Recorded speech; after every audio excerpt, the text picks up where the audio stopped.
let's look at question 5 here. A rectangular window, so let's draw a rectangle here. There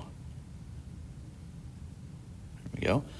It measures 60 inches tall and 48 inches wide. So we're going to say 60 by 48.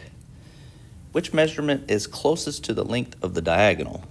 All right, so we're looking for the diagonal length here. Let's try that again. There we go. That's close enough. So we're looking for this guy right here, the diagonal. And since this is a rectangle, it makes a right triangle here. We can use Pythagorean's theorem.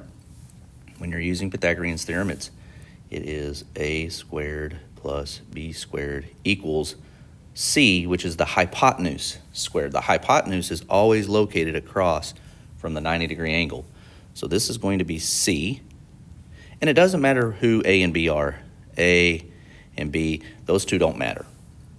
Let's just plug in our numbers here. So we're using our formula. So a squared, we go 60 squared plus 48 squared equals c squared. I have to do some math here. 60 times 60, I can do that. That's 3,600.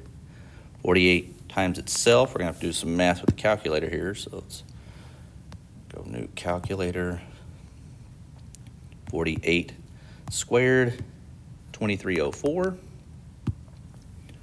right, 2304 equals c squared.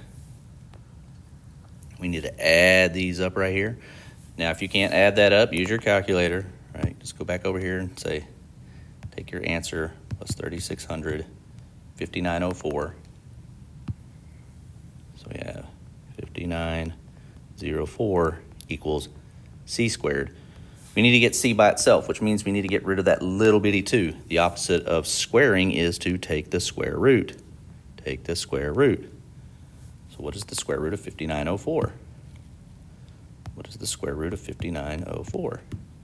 76.8375. We'll just say 76.8. We'll just round it to the nearest tenth. So we can say this length is 76.8.